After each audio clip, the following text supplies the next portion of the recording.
nuestras Biblias, por favor, en Génesis 14. Bien, vamos a leer desde el versículo 1 hasta el versículo 16. Ahora dicho, le damos todo Génesis 14, no es tan largo.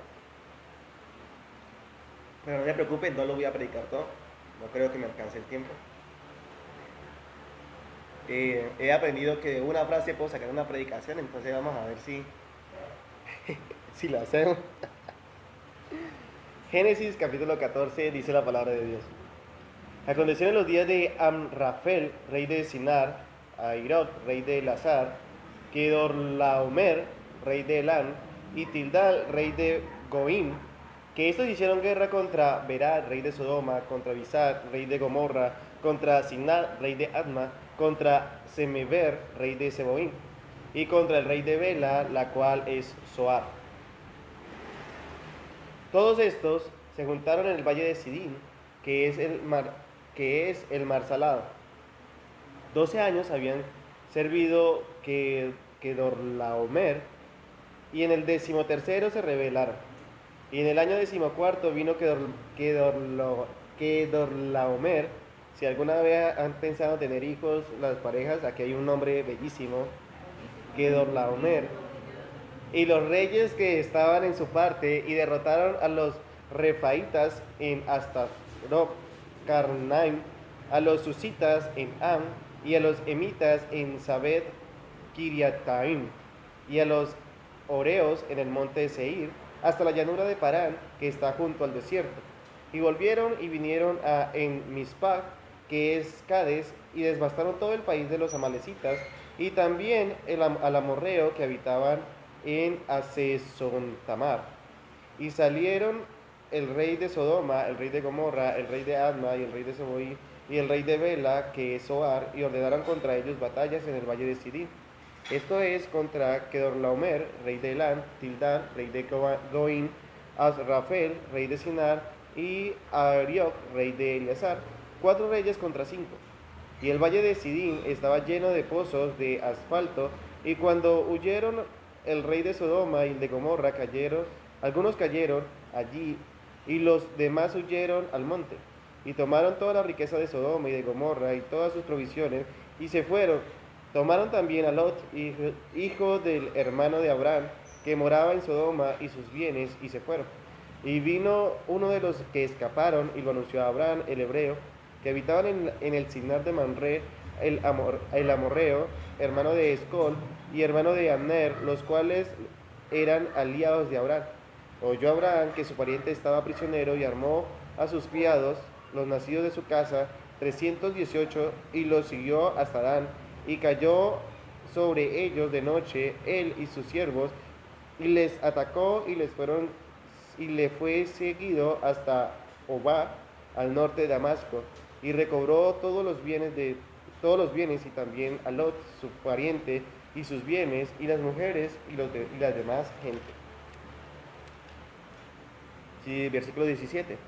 Cuando volvió de la derrota Kedorlaomer y de los reyes que con él estaba, salió el rey de Sodoma a recibirlo al valle de Sabé, que es el valle del rey. Entonces Melquisedec, rey de Salem y sacerdote del Dios Altísimo, sacó pan y vino, y le bendijo diciendo: bendito seas, Abraham, del Dios Altísimo, creador de los cielos y de la tierra, y bendito sea el Dios Altísimo, que entregó tus enemigos en tu mano, y le dio a Abraham los diezmos de todo. Entonces el rey de Sodoma dijo a Abraham: dame las personas y toma para ti los bienes.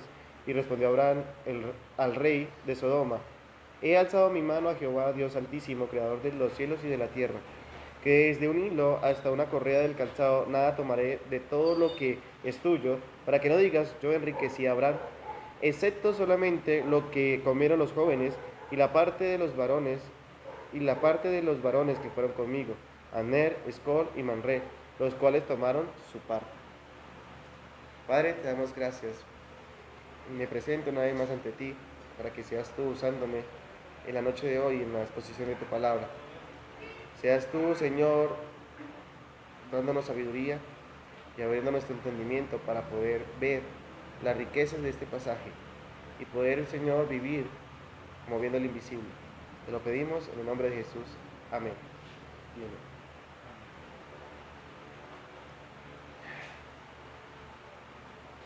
Bueno, este capítulo 14 es chévere. Es chévere por lo siguiente. Cuando nosotros hablamos de guerras, ¿cierto? Y lo que hemos pasado por los colegios, siempre cuando se habla de guerras grandes, en la historia secular se divide, hay dos prácticamente, grandes, que son las guerras mundiales. ¿Y se acuerdan de ellas? Primera Guerra Mundial, Segunda Guerra Mundial, Alemania contra toda Europa, Alemania contra toda Europa, siempre la ha encabezado Alemania, peleó mejor Alemania. 1914, Primera Guerra Mundial, en el cual vemos que esto fue una farsa, un tratado que hizo Alemania que iba a haber paz y se dejaron comer cuentos los europeos. Y fue cuando ataca Alemania a toda Europa y empieza su conquista y su expansión de territorio. En fin, historia secular.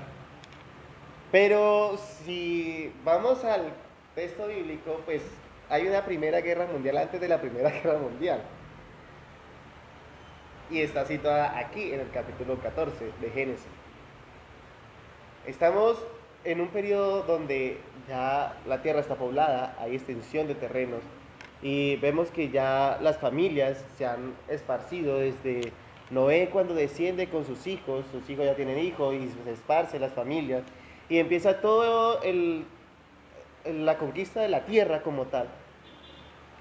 Y se empieza a formar pues los clanes, los reyes y todo el sistema de gobierno antiguo. O sea que el sistema de gobierno de rey no es nuevo, es antiguo, es muy antiguo. Y empiezan las batallas por el territorio y todo el cuento. Nosotros quedamos en el capítulo 13 teniendo a Abraham, ¿en dónde? En el encinar de Manre, allá se quedó, donde en Hebrón, y edificó nuevamente allá en el encinar de Manre altar a Jehová y lo quedó el panorama de que se quedó adorando a Jehová allá. No vimos que regresa nuevamente a donde tenía que regresar y era a esa adoración con Dios, que fue lo que el versículo 13, el capítulo 13, pero el 14 entra como con un choque, porque leamos el último versículo del 13, el 18, dice, Abraham pues removiendo su tienda, vino y moró en el encinar de Manre, que está en Hebrón y edificó allí altar a Jehová. Y uno pensaría que el escritor, que Moisés iba a continuar con la idea de Abraham en la adoración, no sé, algo así. Pero cuando dice, bueno, estando Abraham allá, ¿qué pasó? Empieza una guerra. Pero lo curioso es que la guerra no estaba cerca de Abraham. Y no tenía nada que ver con Abraham, nada es nada. Y aquí viene unos reyes representativos, Amrafel, Erión, Eleazar, Kedorlaomer y Tildá. 5 reyes. 5 reyes que se unieron para empezar a expandir su territorio y efectivamente empieza una conquista como tal. Pero hay algo que nosotros debemos que recordar y es que había una tierra muy deseada en aquella época, que estaba sobre toda una llanura, que la bañaban los 2 ríos y era muy próspera, tan próspera que uno de los familiares de Abraham, su sobrino Lot, la miró y dijo, ahí es, esa es la llanura que yo necesito, ahí es donde me voy a volver rico, no voy a pasar necesidades, todos mis negocios van a ser prósperos. Acordémonos que Lot tenía bastante también ganado y pues si está sobre una llanura, ¿qué va a haber? Pastos prósperos, buenos, y Lot empieza a expandir sus negocios, sus tiendas, todo su comercio sobre la tierra de la llanura. Esto es Sodoma, porque acordémonos que avanza hasta Sodoma. Y pues era tan deseada esta tierra que 4 reyes se unieron y empieza su avance militar, conquistando todo lo que se le atravesara, para llegar ¿a dónde? A ese punto, a esa llanura. Efectivamente, cuando comienza ese avance, pues se prepara la guerra, 4 reyes, también, Sodoma, Gomorra, Adma y Seboín, 4 reyes que van al ataque, al encuentro de estos. Ahorita entro en contexto de versículo a versículo, pero quiero que nos hagamos la idea. Y lo curioso es que ellos van a atacarlo en su propia tierra, o sea, tienen una ventaja. Es muy diferente pelear en tierra extranjera que pelear en dónde. En su propia tierra. Los que saben de combate saben de esto. ¿Por qué? Porque en su propia tierra pues ya saben cómo es el terreno, dónde pueden ocultarse, qué puede atacar, por dónde pueden salir, dónde puede hacer una emboscada, etcétera, etcétera. Pero hay algo curioso, que en su propia tierra y pierden. Y pierden. Uno dice, ¿qué está pasando aquí? Y salen huyendo y ganan los otros y comienza ese avance militar de los otros también. Y uno dice, bueno, esta historia, ¿qué tiene que ver conmigo? O sea, ¿para qué me sirve, no? O sea, es una historia así común y corriente de guerra, de avance militar, etcétera. ¿Qué provecho saco yo a mi vida esta historia? ¿Cómo me voy a identificar con esta historia? Porque pues es guerra. Tranquilos, no les voy a hablar nada extraño, no voy a decir que las guerras que tenemos en nuestras vidas entonces son como estos 4 y 5 reyes.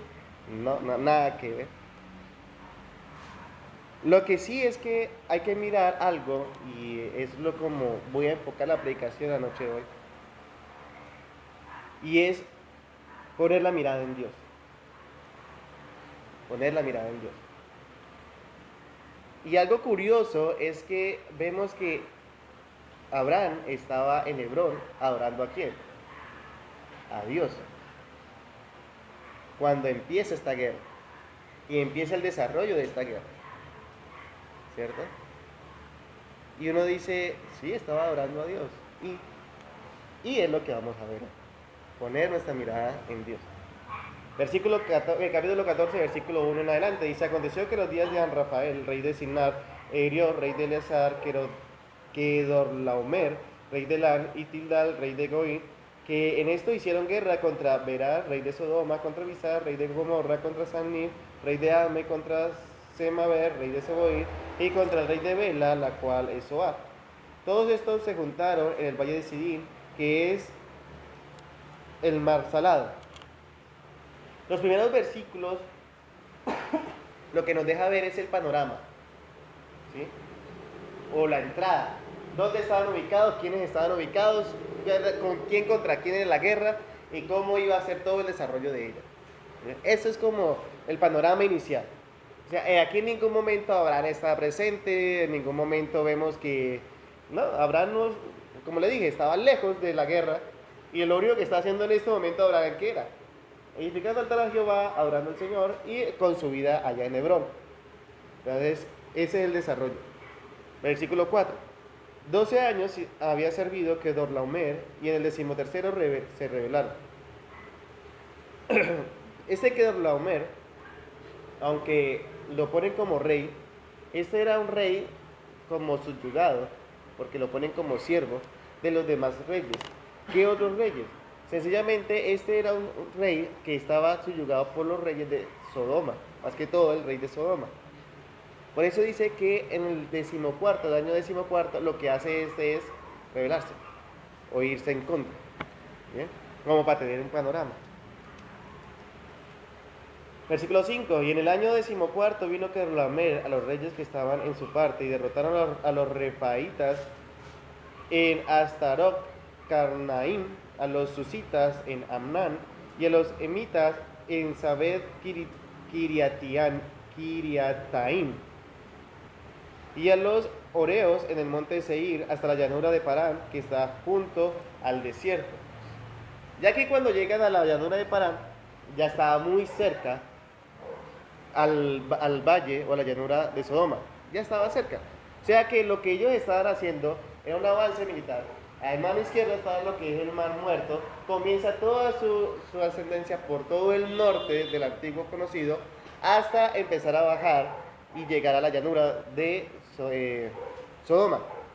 En todo ese avance, pues vemos que lo que hacen es conquista. conquistar y conquistar naciones que se le atravesara por el camino.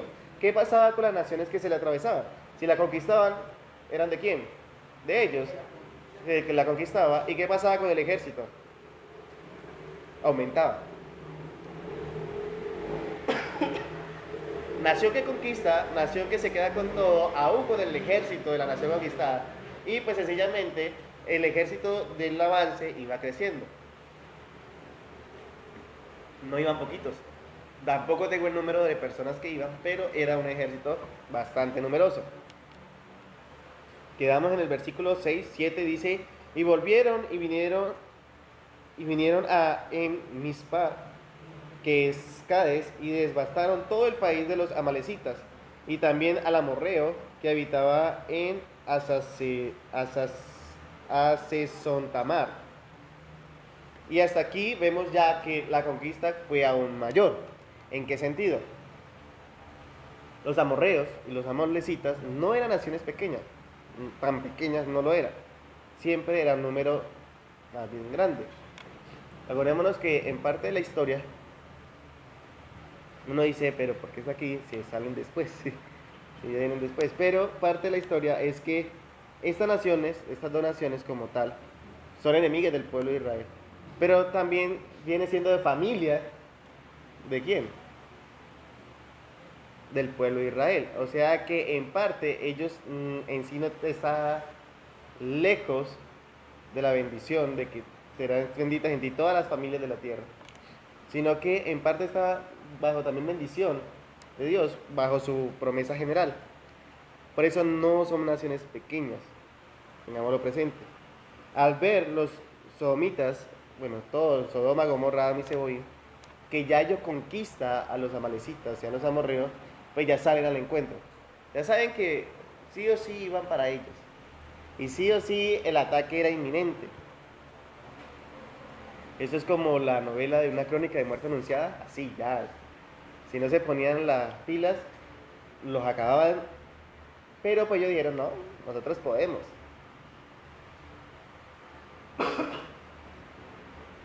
Hay una gran diferencia entre los 4 reyes y Abraham, que lo vamos a ver ahorita. Y la diferencia de los 4 reyes es que ellos pusieron su confianza en quién. En ellos mismos. En ellos mismos. ¿Qué caracteriza a Sodoma y Gomorra, Adán y Zeboim, estas 4 naciones que más adelante van a ser destruidas? Su arrogancia. A la gran multitud de pecados que ellos tenían, porque no eran uno ni dos, era multitud de pecados que ellos tenían. Algo que los caracterizaba mucho a ellos era su arrogancia. Eran naciones donde ellos se creían máximo, que nadie podía hacerle frente. Haga de cuenta un Estados Unidos, un Rusia, que se creen intocables, que se creen que tienen todo el armamento, todo lo mejor y que nadie puede hacerle guerra a ellos. Así. Se confiaban mucho en su poderío, en su estrategia y en parte en sus riquezas y en sus tierras. O sea que si ellos simplemente dijeron, esto lo ganamos. También algo que tenemos que tener en cuenta es que los otros venían cansados. O sea, era una campaña militar que estaban haciendo. Era un avance militar que estaban haciendo y estaban en guerra de guerra. O sea que en sí venían cansados. Esto le iban a salir al encuentro y venían ¿cómo? Descansados. O sea, humanamente hablando tenían todas las de ganar. Todas las de ganar. Solo les faltaba una sola cosa. Y era poner la mirada en el Señor, no en ellos mismos. Pero vamos a ver qué pasó. Y versículo 8. Y salieron el rey de Sodoma, el rey de Gomorra, el rey de Adma, el rey de Zeboim y el rey de Bela, que es Zoar, y ordenaron contra ellos batalla en el valle de Sidir. Esto es contra Kelordamer, rey de Elam, Tildal, rey de Goim, Amrafel, rey de Sinar, y Arior, rey de Eleazar. 4 reyes contra 5. Empieza la guerra. Los otros estaban confiados, estaban en su territorio, estaban en sus anchas y seguro que creían que iban a ganar. Ellos no tenían duda, sobre eso. Pero, vamos a ver qué pasó, versículo 10. Y el valle de Sidín estaba lleno de pozos de asfalto, y cuando huyeron el rey de Sodoma y el rey de Gomorra, algunos cayeron allí y los otros huyeron al monte. Y aquí viene lo interesante. Después de que estaban seguros de la batalla y seguros de que iban a ganar, es más, tenían todo para ganar, ¿qué pasó? Huyeron. O sea, no hay nada más vergonzoso para un rey y su ejército que le tenga que salir huyendo. O sea, los ejércitos entrenan y entrenan duro es para nunca huir de una batalla, o sea, es siempre estar ahí firme. Pero cuando les toca huir, para ellos es una vergüenza, o sea, es una humillación. Y más en aquella época. O sea, y estamos hablando de que tenían todas las de ganar. Todas. Pero salieron huyendo. Y lo interesante es que fue tan vergonzoso que su propio terreno tenía huecos, por decirlo de alguna manera, pozos, huecos. Y muchos cuando huían caían ¿dónde? Ahí en sus mismos pozos, o sea, ni su terreno les sirvió para salir ganando, sino que fue en contra de ellos. Sirvió en vez de, exacto, sirvió en vez de trampa para los otros, fue de trampa para ellos mismos. Y uno dice, pero, ¿qué les pasó? Hay que. Pues ahí hay algo interesante y es el actuar de Dios también en esta batalla. Porque del versículo 11 hasta el final del capítulo, pero vamos hasta el 16, vemos que Dios permite toda esta batalla y Dios permite esta derrota, primero para mostrar su soberanía. ¿Por qué su soberanía? Pues porque sencillamente cuando estas naciones huyen, las otras pueden avanzar y conquistar, que es lo que dice el siguiente versículo. Y se lleva a su sobrino, al sobrino de Abraham, a Lot. Y es ahí donde, segundo, podemos ver la diferencia entre actuar poniendo la mirada en Dios y poniendo la mirada en uno mismo. Sigamos la lectura y miramos. Versículo 11. Y tomaron todas las riquezas de Sodoma y de Gomorra y todas sus provisiones y se fueron. O sea, todo fue todo. Y vemos que no era poquito lo que tenía Sodoma y Gomorra. O sea, para estos reyes hacer ese avance militar, hacer ese desgaste de gente y aún así batallar hasta ganar, o sea, las riquezas eran muchas. No cualquiera iba a hacer todo ese despliegue militar para nada, sino que las riquezas eran muchas. ¿Y qué dice? Se llevaron todo, o sea, no le dejaron nada, lo dejaron limpio. El asalto fue bien hecho. Tantos que se llevaron que dice, tomaron también a Lot, versículo 12, hijo del hermano de Abraham, que moraba en Sodoma, y sus bienes, y se fueron. O sea, a estas alturas de la vida de Lot, Lot no era pobre. O sea, Lot cuando se separó de Abraham no era pobre, pero en este momento era aún más rico, o sea, tenía mucho. Y es algo que siempre que veamos a Lot, ténganlo presente. Lot tenía riquezas, muchas riquezas. Pero algo que no tenía Lot, que tenía su tío Abraham, era que Lot no miraba a Dios. Salvo por gracia, yo creo eso, Lot fue salvo por gracia. Pero si vemos el proceder de Lot, Lot no miraba a Dios. Él se enfocó solamente en ¿qué? En sus riquezas, en sus negocios, en su tienda, en su avance, en prosperar económicamente. Y eso pasa a muchos cristianos, lastimosamente. Y nos pasa muchas veces a nosotros mismos también, que nos enfocamos solamente en trabajar y trabajar y trabajar, como dijo su ex papá Uribe, pero dejamos a Dios a un lado. Dejamos en buscar primeramente al reino de Dios a un lado. Dejamos el avance espiritual a un lado y nos enfocamos en el avance económico. ¿Para qué le sirvió las riquezas a Lot en ese momento? ¿Pudo negociar su libertad? ¿Pudo hacer algo con sus riquezas? Es más, la pregunta, ¿él podía rescatar algo de lo que se le estaban llevando? No. Exacto, es un botín de guerra. Era el premio para los que conquistaron. Punto. Y eso pasa muchas veces en nuestras vidas. O sea, nos enfocamos tanto en esa parte. No estoy diciendo que no trabajemos, ojo, hay que trabajar. Yo soy uno del que trabajo también. Hay que trabajar. Dice la Biblia que el trabajo es una bendición de Dios. Pero si ese trabajo me sirve de estorbo para buscar a Dios, ya no es una bendición. Sino que empiezo a adorar más el trabajo que a Dios. Y ahí está el problema. Lot se había enfocado solo en eso.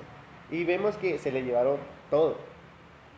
Sus riquezas, su familia, su vida estaba corriendo peligro. Y en esos momentos uno diría, bueno, pero pues, negocié, hermano. No servía de nada. Por eso la Biblia en el versículo 12 es muy específico cuando dice, tomaron también a Lot, hijo del hermano de Abraham, que moraba en Sodoma, y sus bienes, y se fueron. O sea, que no lo tomaron solo a él como persona, ni a su familia, sino que también se le dieron todo. O sea, todo es todo. Ellos sabían que era tomar un botín de guerra. Lo sabía perfectamente. Versículo 13. Y vino uno de los que escaparon y lo anunció a Abraham, el hebreo, que habitaba en el encinar de Manre, el amorreo, hermano de Escol y hermano de Aner, los cuales eran aliados de Abraham. ¿Cómo escapó este? No me pregunto. O sea, Dios es soberano y Él actúa y permite de que se están llevando a todos en cautividad, se están llevando a toda la riqueza, se están llevando a toda la gente, pero hay uno que escapa. ¿Cómo lo hace? El Señor tiene misericordia y permite que éste se escape. Cada vez que yo leía este pasaje y leía este versículo me acordaba de la historia de Job. Cuando le vienen todas las calamidades a Job, ¿se acuerdan? Y dice la Biblia que uno se escapaba e iba y le daba el anuncio a Job. Cuando vinieron y le mataron a todos los siervos, uno escapó y vino y le dio el anuncio. Cuando pasó lo que uno escapó, así, igualito. Uno escapa en estos momentos y viene y le da la noticia a Abraham. Lo curioso es que Lot se había separado de Abraham, ahora tierra extranjera.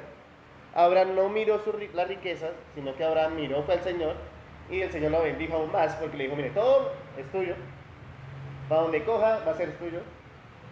Lot ya tiene su parte. Pero a este punto, ¿cómo este que escapó conocía a Abraham? No sé. Lo único que sé es que llegó a Abraham. Le dice a Abraham, vea, se llevaron a su sobrino, lo tienen secuestrado.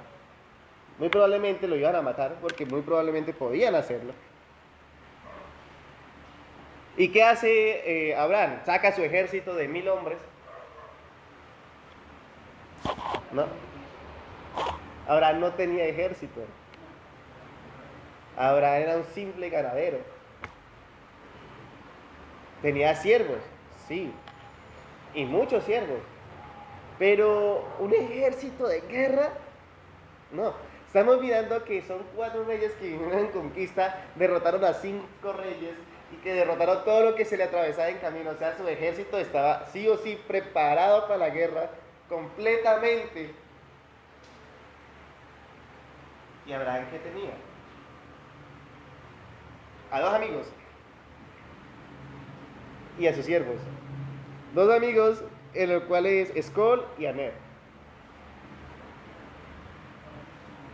Y uno dice, ¿cómo va a ir a rescatarlo? O la pregunta mejor sería, ¿por qué vino el anuncio a Abraham si Abraham no tiene cómo rescatarlo? ¿No pudieron 5 reyes poderosos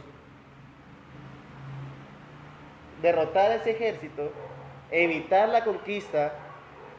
¿Cómo un simple ganadero lo va a lograr?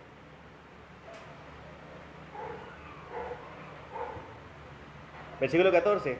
Oyó Abraham que su pariente estaba prisionero y armó a sus criados, los nacidos en su casa, 318, y los siguió hasta Dan.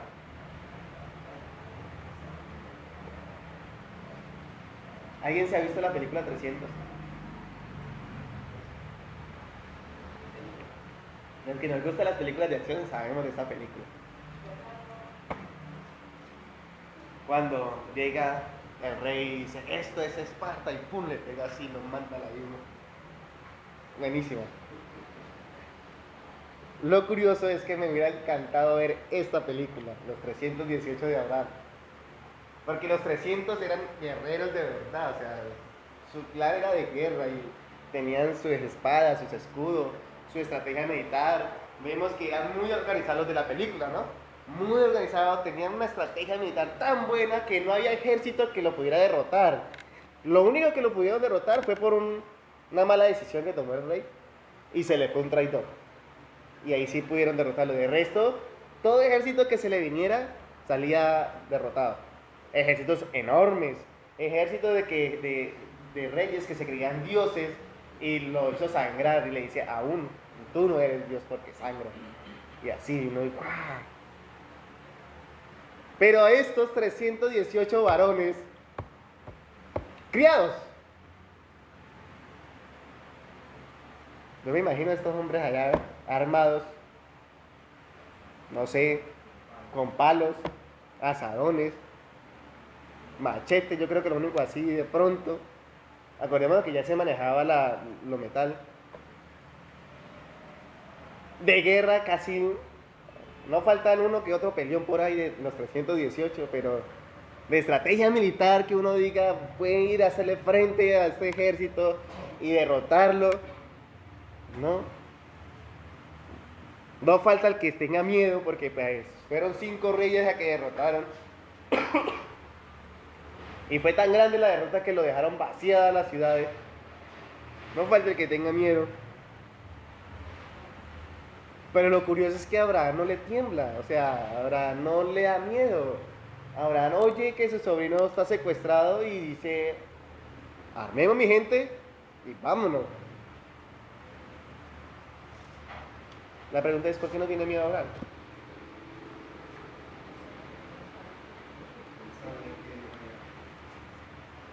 Exacto. Abraham no tiene miedo porque Abraham está haciendo algo que ninguno otro hizo. Y estaba adorando a Dios.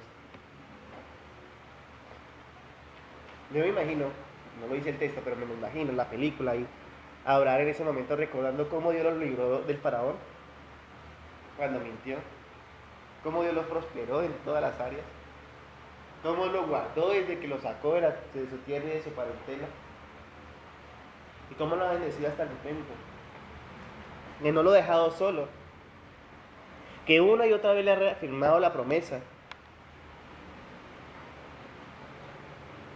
Dice Abraham, vámonos. Esta es una decisión de vida o muerte que está tomando aquí Abraham. No había otra, y se iba para la guerra. Se iba para la guerra en la cual venían de ganar los otros. Y si Abraham se iba a la guerra, él tenía que afrontar las consecuencias de la guerra. O podía ganar, o podía morir. No había otra. Sí o sí, para que él saliera con vida, tenía que ganar. No sé cuánta gente tenía el ejército, él solamente se fue con 318 hombres. Pero su mirada no estaba ni en los 318 hombres, no estaba ni en el ejército enemigo, sino que estaba en Dios. Estaba en Dios. Y es lo que nos falta muchas veces a nosotros. Cuando miramos circunstancias, nos dejamos muchas veces atemorizar de las circunstancias. ¿Por qué razón? Porque estamos mirando las circunstancias. Se nos olvida el pequeño detalle de poner nuestra mirada en Dios. O muchas veces nos ponemos muy confiados porque decimos, yo tengo, yo puedo, yo esto, yo aquello, que se venga lo que se venga. Y es cuando se vienen las consecuencias y nos deja sin nada. También se olvida el pequeño detalle de poner la mirada en Dios.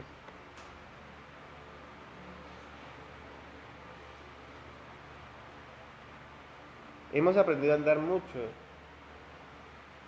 como Lot, lastimosamente.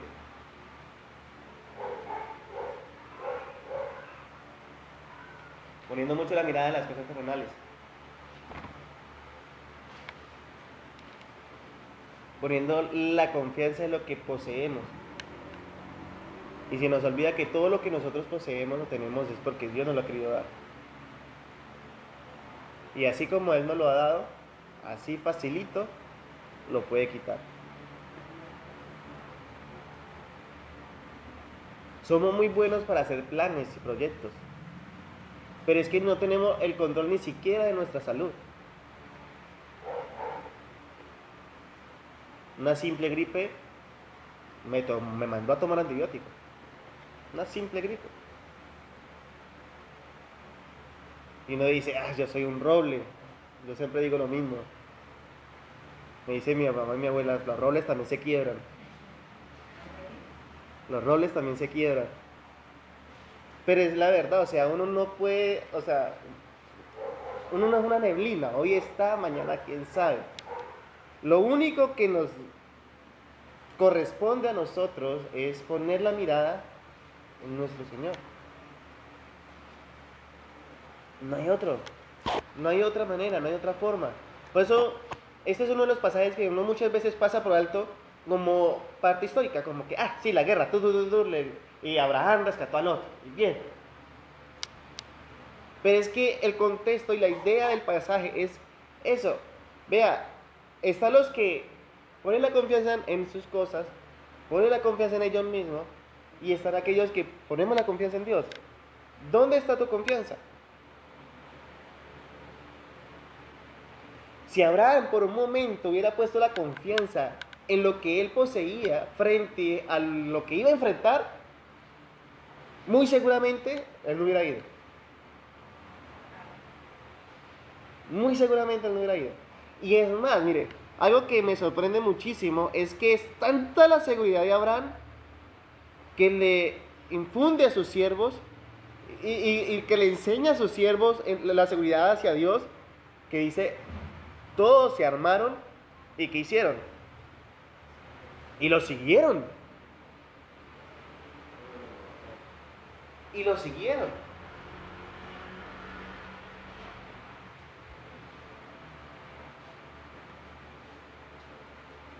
O sea,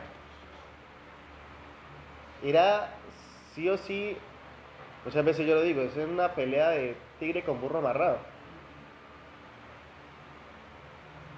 Humanamente hablando. Pero era tanta la confianza en Dios de Abraham. Y lo interesante es cómo Abraham enseña o influye hacia sus siervos esa confianza en Dios, que lo que él hace es, los forma, los arma, avanza. ¿Y qué hacen todo? Lo siguen. Lo siguen. ¿Hacia qué nos están siguiendo la gente que nos rodea a nosotros? ¿Ven en nosotros esa seguridad hacia Dios? Que dice, así quiero.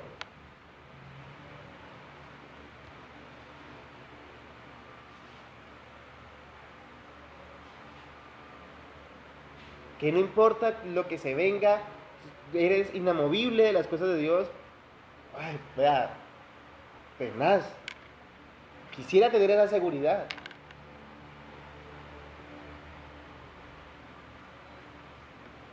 ¿O qué estamos reflejando nosotros? Miedo, angustias.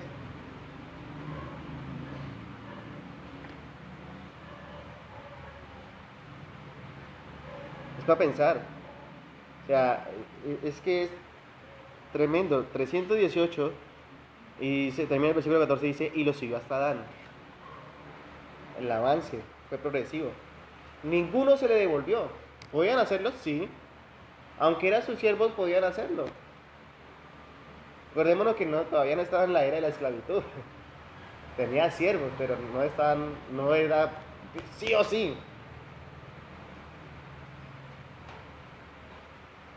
Y es más, no está en la era de esclavitud porque acordémonos que los siervos de Abraham se pelearon con los siervos de quién? De Lot. Y ninguno sufrió consecuencias. O sea, ellos podían retroceder, sí. Puede decirle a Abraham, vea patrón, muchas gracias, muy amable, usted es muy gentil, hasta aquí le llego. Sí, lo podía hacer. Decirle, deja, no cuente conmigo, yo me quedo aquí cuidando las ovejitas y el ganado, tranquilo. Sí, lo podían hacer. Otro le hubiera pedido, pero patrón, ¿quién se le queda aquí vigilando a su mujer y a todo lo que usted tiene? De pronto vienen y lo proban, necesitan un guarda. Lo podían hacer, claro. O sea, había miles de excusas para no ir, sí. Miles lo podían presentar, sí. Pero ¿qué pasa? No lo hacen. No lo hace. Porque ven a su patrón, a Abraham, con esa seguridad puesta en Dios, que ellos dicen, si él está tan seguro es porque Dios nos va a librar, y lo siguen. Y lo siguen. Versículo 15. Y cayó sobre ellos de noche él y sus siervos, y les atacó, y le fue siguiendo hasta Obá, al norte de Damasco. Y lo sorprendente, y recobró todos los bienes, y también a Lot, su pariente, y sus bienes, y a las mujeres y demás gente. ¿Qué pasó? 318 varones contra un ejército armado hasta los dientes, preparado para batalla, ganando a 5 reyes poderosos, y en el avance militar conquistaron todo lo que se le atravesaba, y solamente 318 varones que hicieron. Ganaron. Ganaron. Varones que no estaban listos para una guerra, no tenían el armamento necesario para una guerra, pero ganaron, sorprendentemente. Y no solamente vencen a estos 4 reyes, sino que dice y recobra o toma o rescata a su pariente.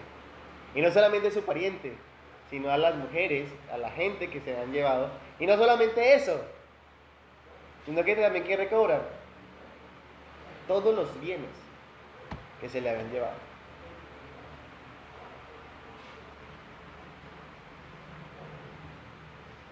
Y ahí está la respuesta de Dios. Ahí está la respuesta de Dios.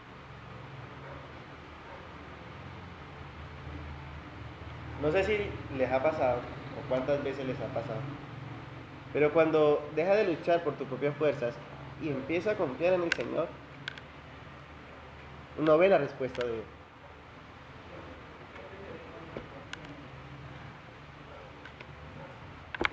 Y uno de hombre es terco y sigue luchando por sus propias fuerzas y matándose y haciendo y de aquí para allá. Y se olvida de estos pequeños placeres de la vida.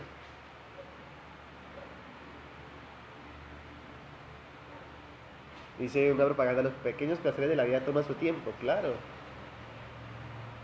Buscar a Dios. Buscar primeramente el reino de Dios y su justicia. O sea, la derrota que obtuvieron estos reyes fue eminente. Y es el no creerlo.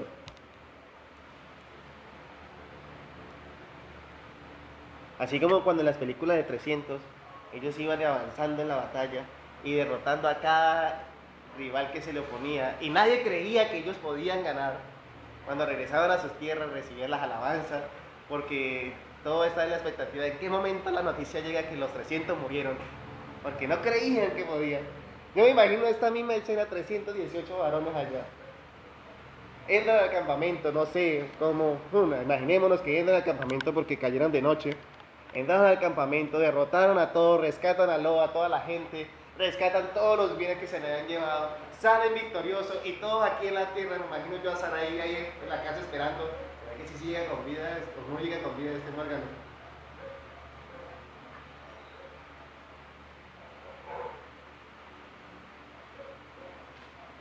Recordando la promesa de Dios, no, pues que va a levantar una descendencia grande, pero que tal que me lo maten allá. No, aquí todavía no tenía hijos, o sea, estoy más adelante, para allá es el capítulo 19, 20. ¿Me imaginas a esa pobre mujer también orándole al Señor allá para que le guardara a su esposo? Guardar a los siervos, las mujeres de los siervos allá orando también. O sea, no es fácil, o sea, esto era sí o sí una hazaña grandísima. Pero algo bonito es que no ponen la confianza ni en ellos, ni en sus fuerzas, ni en su batalla, sino en Dios. Dios le da el premio. Esa misma escena me hace acordar en la historia bíblica cuando Josué va en conquista a la tierra prometida y escoge a cierta cantidad de varones y Dios le dice, no, vérmele, haga tal cosa, haga tal otra, haga tal otra. Y sin mal no recuerdo era cuando los filisteos que iban a atacar, el ejército era tan grande que decía que parecía un campamento de langostas, o sea, eso era grandísimo. Y Dios le dice, no, y a la final se queda con cuántos.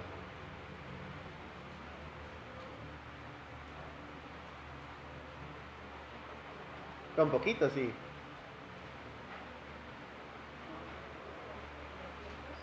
Con 300, muy bien. Se queda con 300. Aquí ahora llevo 18 más. Y había unos que tuvieron miedo, pues era normal. Dios le habló a través de Josué y habló a través de sueños. Y a la final ganaron, salieron victoriosos sin mover su espada. Simplemente Dios los confundió a los otros y se hicieron que se mataran entre ellos mismos. Y así ganó la batalla.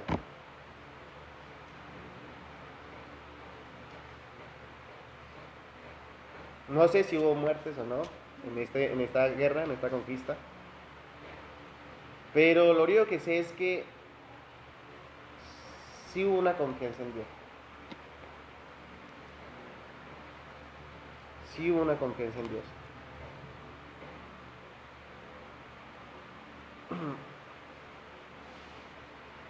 Vayamos a Hebreos un momento.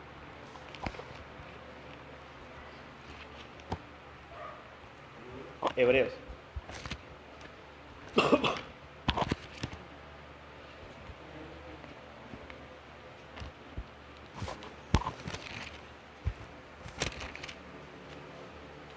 No voy a tocar del versículo 16 en adelante, no lo voy a tocar porque para la próxima predicación, para no se la pierda, porque entra un personaje muy especial ahí. Hebreos capítulo 12.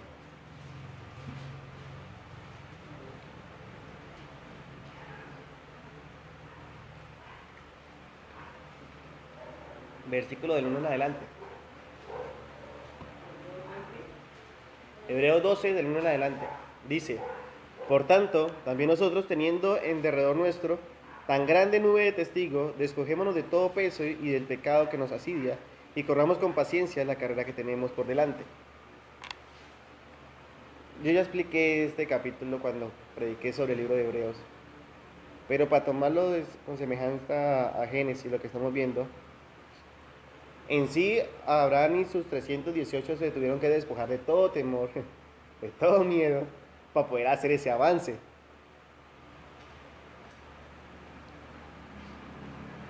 Y ves aquí lo que nos dice a nosotros, vea, queremos correr esa carrera de la fe, tenemos una nube de testigos alrededor nuestro, pero hay algo que nosotros debemos que hacer también, y es despojarnos. Hay algo que muchas veces no nos deja avanzar a nosotros, y es que estamos muy cargados. ¿Ustedes por casualidad se han visto la película El progreso del peregrino? Dijo mi hermano, a veces me fascina esa película. No, pero sí se la han visto, ¿cierto? De Juan Buncha. El progreso del peregrino. Si no se la han visto, se la recomiendo. Búsquenla por internet, la pueden conseguir también. Muy bonita, muy buena. Es cristiana también, entonces esa no es de la acción así como la de 300, pero es muy bonita. Tiene acción. Y el progreso del peregrino es algo interesante porque muestra a un cristiano cargado en su trayectoria, en su caminar, cargado, lleva una maleta gigante y con muchas cosas y le pesa y cuando va avanzando como que más pesado se vuelve hay, y le va creciendo la carga. Llega momentos en el camino donde se sale, se desvía, cae y como que eso lo carga más a él hasta que llega el punto en que se puede despojar de toda esa carga. Y hasta ahí le dejo para que se la vean. Entonces, volviendo al versículo, debemos hacer eso en nuestras vidas. O sea, muchas veces nos cargamos de muchos pecados, como dice el autor de Hebreos. Nos cargamos de mucho peso de pecado. Y creemos que estamos andando bien. Pero ¿qué dice? Vea, suéltenlo, libérense, despójense. ¿Cómo lo hacen? ¿O cómo lo hacemos? Porque esto nos pasa a todos. Este es la vida común de todo cristiano. Por eso, ¿qué es esa recomendación? ¿Cómo lo hacemos? Puesto los ojos en Jesús, versículo 2, el autor y consumador de nuestra fe, el cual, por el gozo puesto delante de él, sufrió la cruz, menospreciando el oprobio, y se sentó a la diestra del trono de Dios. ¿Qué hizo Abraham para poder ganar esa batalla? Poner los ojos en Dios. ¿Qué tenemos que hacer nosotros para poder ganar la batalla? O terminar la carrera, como lo toma aquí el hebreo. Poner los ojos en Jesús.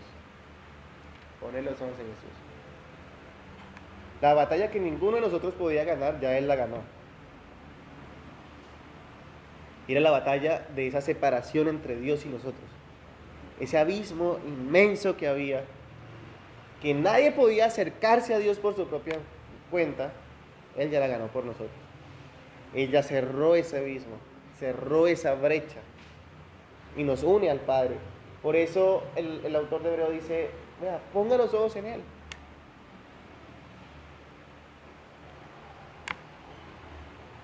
Y es lo que debemos que hacer. ¿Que va a venir circunstancias en nuestra vida difíciles? Sí. ¿Quién va a decir que no? Sí. ¿Vamos a tener aflicciones? Sí. ¿Vamos a tener batallas? Sí. Pero lo único que debemos que hacer nosotros es esto. Puesto los ojos en Jesús. Y dice, el cual por el gozo puesto delante de él sufrió la cruz.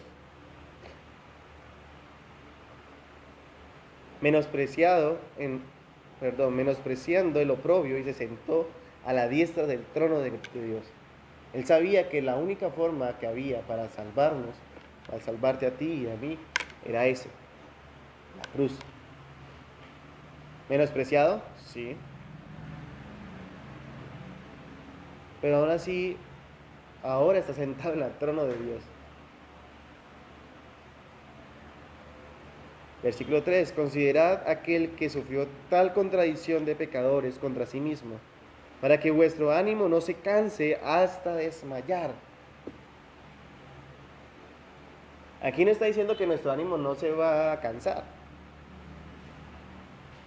sino aquí está diciendo no se canse hasta desmayar. Es muy diferente. Es muy diferente. Yo no sé, no estuve ahí presente con los 318 hombres de Abraham, pero yo me imagino que muchos tuvieron temor, humanamente. Hasta Abraham pudo haber tenido temor. Pero no desmayaron frente a ese temor, sino que pusieron su mirada en ¿quién? En Dios. Y es la misma idea que está tomando aquí el autor de Hebreos. Mire, ustedes van a tener luchas, momentos difíciles, van a tener cansancio, sí, pero no se deje llevar hasta el desmayo. Y para que no se dejen llevar hasta el desmayo, ¿qué tienen que hacer? Puestos los ojos en Jesús, el autor y consumador de la fe, que Él ya hizo toda la obra. Por eso este juego tan bonito. Libérese de la carga del pecado. Ponga los ojos en Jesús. Van a tener aflicción, ponga los ojos en Jesús. El autor y consumador de nuestra